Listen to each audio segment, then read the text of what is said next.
Saya yang Putin, sudah 3 tahun yang lalu Ukraina itu saya serang. Beberapa waktu lalu Gubernur Sumatera Utara Edi Rahmayadi membuat pernyataan mengejutkan yang mengaku akan menyerang Ukraina 3 tahun yang lalu jika menjadi Presiden Rusia Vladimir Putin. Edi menyebut bahwa Ukraina mengganggu stabilitas negara. Hal ini diungkapkan Edi saat menghadiri acara Sumateranomi ketiga yang diadakan oleh Bank Indonesia di Medan pada Senin 6 Juni 2022. Ia mulanya mempertanyakan soal ekonomi yang menurun lantaran adanya COVID-19 hingga terjadi peperangan antara Rusia dan Ukraina.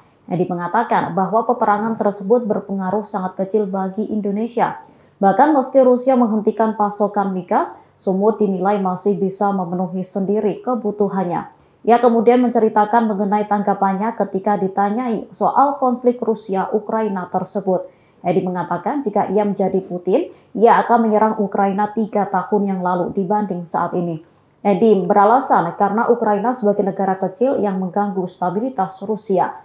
Sebagai informasi, Edi merupakan seorang purnawirawan perwira tinggi TNI Angkatan Darat. Semasa aktif menjadi anggota TNI Angkatan Darat, dirinya pernah bertugas di Kostrad sebagai Panglima Divisi Infanteri Kostrad pada tahun 2014. Kemudian pada tahun 2015, dirinya ditunjuk menjadi Panglima Kostrad atau Pangkostrad yang pada saat itu menggantikan Jenderal TNI Mulyono yang menjadi KSAD. Pada saat menjabat Pangkostrad, Edi kemudian terpilih menjadi Ketua Umum Persatuan Sepak Bola Seluruh Indonesia atau PSSI periode 2016 hingga 2020 mengalahkan Muldoko.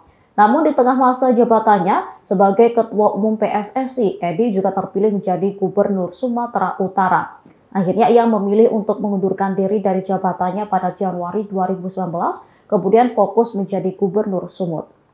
Tadi itu pengaruhnya Ukraina adalah pengaruhnya sedikit lah. Yang diserang oleh Rusia. Saya ditanya itu sama wartawan bapak-bapak sekalian. Kalau bagaimana menurut Bapak pengaruh ekonomi dengan diserangnya Ukraina oleh Putin? Saya katakan kalau saya yang Putin, sudah 3 tahun yang lalu Ukraina itu saya serang. Karena ada negara kecil yang mengganggu stabilitas, negara kecil yang mengatur dan segala macam. Ya, makanya saya tak jadi presiden Rusia. Tak ada pengaruhnya itu, pengaruh kecil lah. Migas dari Rusia, minyak dari Rusia. Tak juga kita jual minyak kok. Di Sumatera Utara ini ada kok tambang minyak. Kita juga belum pakai kok itu. Demikian informasi kali ini, nantikan informasi terbaru lainnya hanya di kanal YouTube Tribun News. Terima kasih sudah nonton. Jangan lupa like, subscribe, dan share ya.